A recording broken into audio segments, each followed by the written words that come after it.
el hogar le enseñan a respetar lo ajeno. Aquí esta gente no solo que no ha respetado lo ajeno, sino que ha traicionado un mandato, un encargo que le dio el pueblo ecuatoriano en las urnas.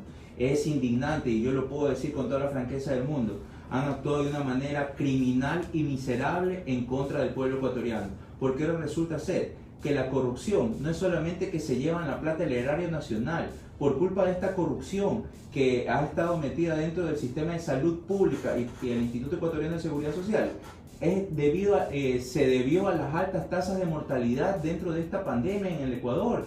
No me lo invento yo, lo hizo la ministra anterior en medio de su renuncia, hace una denuncia a la ex ministra Catalina Andramuño, donde ella dice: los políticos me impusieron personal que no estaba capacitado para administrar el sistema de salud. Y esto responde a los mismos legisladores que, abusando de su poder, se sacan carnets de discapacidad que no tienen, y ahora resulta ser que si usted tiene discapacidad auditiva se compra un carro para escuchar mejor. Ese nivel de descaro, de indecencia, de inmoralidad, eso se tiene que acabar. Y yo por eso siempre invito a un recambio generacional, pero también de corresponsabilidad por parte del ciudadano. El ciudadano no se puede hacer el desentendido de la política, más allá de la ideología que tengamos, de izquierda, de centro, de derecha. Eso es irrelevante cuando estamos pensando en función del país, de qué queremos lograr, qué queremos sacar adelante. Es de vergüenza, es de terror, con sus honrosas expresiones dentro de la Asamblea Nacional. Eso es un circo, y no puede ser posible que la primera función del Estado esté sometida dentro de un régimen totalitario que ya tiene todas las instancias del poder, donde no tenemos seguridad jurídica, y sobre todo cada día vemos el irrespeto y la vulneración de los derechos de los ciudadanos, que es lo preocupante. Asambleísta Aliaga, ¿cree usted que el señor Daniel Salcedo Bonilla tiene la combinación de una caja fuerte llena de trapos sucios inherentes a la corrupción pública? Yo pienso que sí, por las imágenes que hemos visto. Imagínense el impresionante dispositivo de traslado, el dispositivo de seguridad que se orquestó dentro del traslado de Guayaquil a Quito del señor Daniel Salcedo. Obviamente deja entrever que el señor tiene mucha información, tendrá que irla revelando en su momento. Eso. Se ha hecho público los chats entre el ex legislador Daniel Mendoza, que dicho sea de paso, yo fui miembro de la comisión multipartidista que trató el caso del ex legislador Mendoza, con el legislador Eliseo Azuero, donde involucra otros asambleístas más, pero también mencionan a la ministra de Gobierno.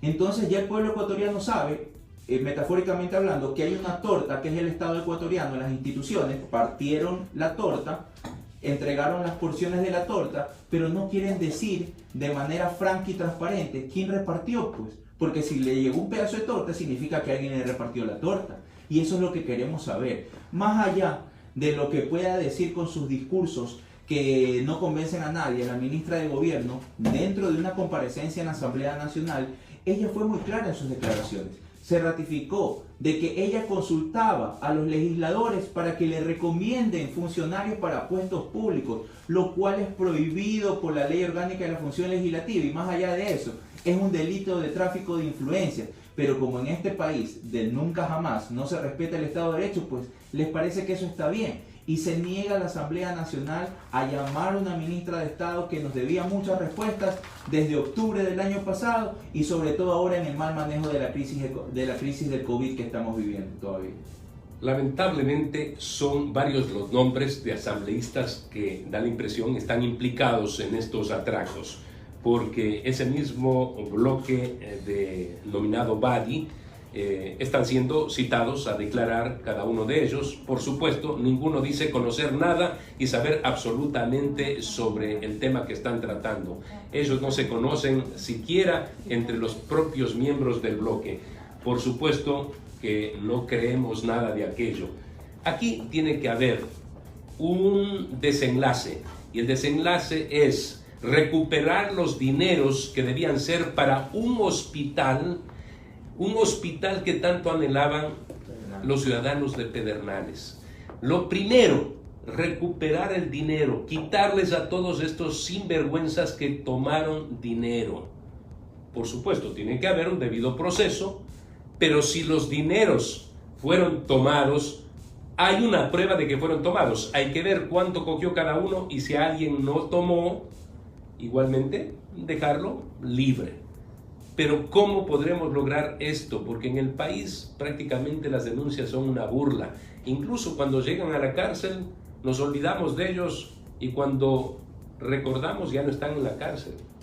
Entonces, en esas condiciones, ¿cómo hacer que esto tenga un castigo ejemplar? Porque se dio además en pandemia, en una pandemia, cuando murieron miles de ecuatorianos. Sí, por eso yo le decía, estimado Fernando, concuerdo totalmente con sus expresiones.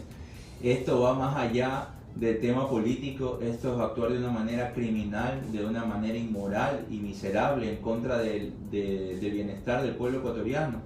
Y usted lo mencionó, los recursos, o sea, detienen al asesor de un ex legislador con dinero en efectivo, con cheques, ¿ya? Y ahora se supone que ellos no saben de dónde salió el dinero. Hablan de repartición, de $90.000 creo que hablaban, de que le habían dado a cada uno de los independientes. Y ahora los independientes dicen, es que el único cariñito que me da es mi familia, mi esposa, salieron por ahí a decir. Ese es el cariñito, pero mire, el pueblo no es tonto. El pueblo no se deja engañar. Lamentablemente no tenemos independencia de funciones en el Estado. Tenemos una fiscal general del Estado que, por palabras propias del secretario de la presidencia, Juan Sebastián Roldán, él mencionó en un medio de comunicación de una plataforma digital que ella estaba en ese puesto por un encargo y una decisión valiente del presidente Moreno, que él confió en sus cualidades éticas y morales y sus capacidades profesionales para estar en ese puesto. Mi estimado Fernando, por la ley, por la Constitución, ella debería estar ahí porque ganó un concurso de méritos y oposición, que dicho sea de paso, fue denunciado por 12 de los 14 postulantes. Entonces de ahí podemos ver por qué en ciertos casos, como usted bien mencionó, se encuentran detenidos y resulta ser que cuando después de algún tiempo usted se cuestiona dónde estará tal funcionario que fue detenido por caso de corrupción, ya no está. Viva la patria, salen diciendo, ¿verdad? Ahora es así, viva la patria, salen diciendo, y hasta se quieren candidatizar porque dicen que es la persecución política. Todo este entramaje de la supuesta lucha contra la corrupción no es nada más que una plataforma que orquestaron entre la ministra de Gobierno y la fiscal general del Estado para promocionar una candidatura a las próximas elecciones del año 2021. Porque usted dijo algo muy importante. ¿Cuánto dinero han recuperado de la lucha contra la corrupción?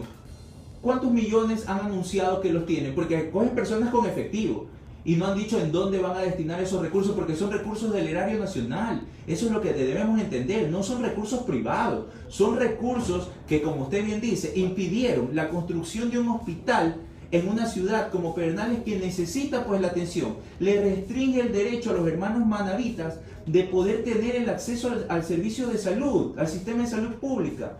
Entonces, mientras no haya independencia en la justicia, veremos pasar, ¿verdad?, y dormir el sueño de los justos a todas las denuncias que se pongan. Y lo digo yo, mire, denuncia en paper, ya han pasado más de 500 días. Denuncia de la consulta mañosa impulsando el sí en la consulta popular del 2018. Más de 300 días y no hacen absolutamente nada. Y el tema de los repartos es tan descarado que cada semana sale un caso peor que el otro, pues. Y el pueblo ya está hastiado. Nos jugaron con el tema de la salud de los médicos, de la primera línea de defensa, el personal de salud. Corrupción en la compra de implementos de protección. Luego de eso, no respetan la memoria de los fallecidos. Corrupción en la compra de los fundas de cadáveres. Luego de eso, discúlpame la expresión, pero nos joden a los que estamos intentando sobrevivir. Corrupción en la compra de kits alimenticios. ¿Y dónde están los señores Granda, la señora Oakley? Como Johnny Walker, caminando. Y nadie les dice nada. Libres a vista y paciencia de todo el Ecuador. Y el régimen no se molesta o no se toma la molestia de censurar y de decir algo en contra de estos personajes. Han utilizado el aparataje del Ejecutivo para hacer plataforma, así como el ex vicepresidente que recién renunció a su cargo, utilizó la pandemia para tomarse fotos, se aplacó un poquito la pandemia supuestamente, coge renuncia, deja su encargo y ahora resulta que ya nadie dice nada y trata de dejar a un lado todo lo que pasó, cuando él es cómplice pues, de lo que ha ocurrido. Y yo creo que el pueblo ecuatoriano merece respuestas que vayan más allá de una tendencia política. Aquí se necesita mucha decencia y honestidad.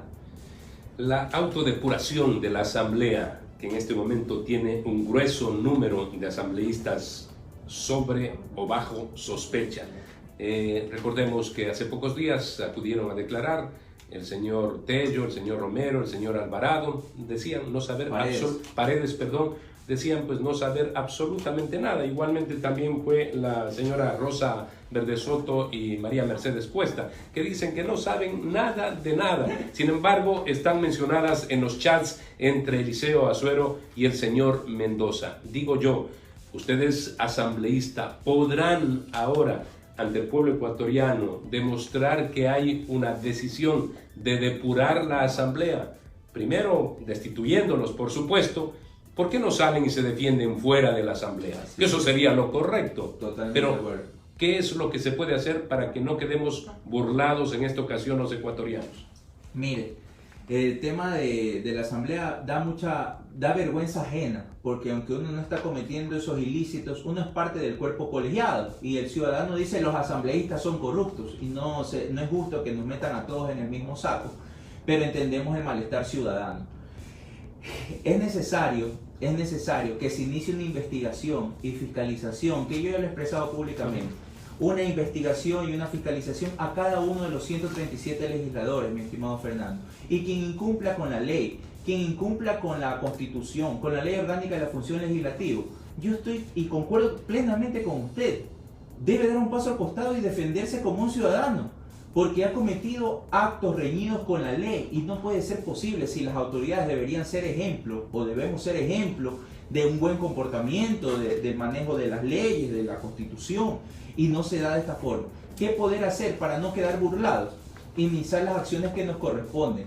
Hasta donde tengo entendido, el día de hoy se va a iniciar una acción legislativa en contra del legislador Eliseo Azuero y en los próximos días en contra de los otros legisladores, pero como usted bien dicho, también concuerdo en eso, hay que respetar el Estado de Derecho, hay que respetar el debido proceso, hay que presentar una acusación, una querella con las pruebas necesarias y contundentes que demuestren lo que uno está acusando, porque tampoco es justo difamar, mentir y calumniar.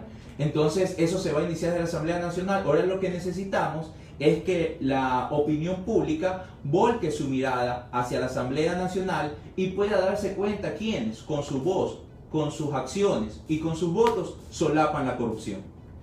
Le queremos agradecer por haber estado en Radio Centro. El señor asambleísta Ronnie Aliaga de la Revolución Ciudadana ha estado con nosotros el día de hoy. Habrá otro momento para seguir analizando temas, no solamente la asamblea, sino todo lo preelectoral que va a suceder, por supuesto, con el sector político de ustedes, quién va a ir como candidato y a través de qué partido lo van a hacer. Muchísimas gracias. Muchísimas gracias a usted, mi estimado Fernando. Permítame concluir con un mensaje para los jóvenes. Son momentos muy difíciles. Son momentos muy difíciles. Los jóvenes tenemos un llamado histórico que nos hace la patria, más allá de una ideología política, nos hace un llamado para poner lo mejor de nuestras capacidades a disposición de los sectores más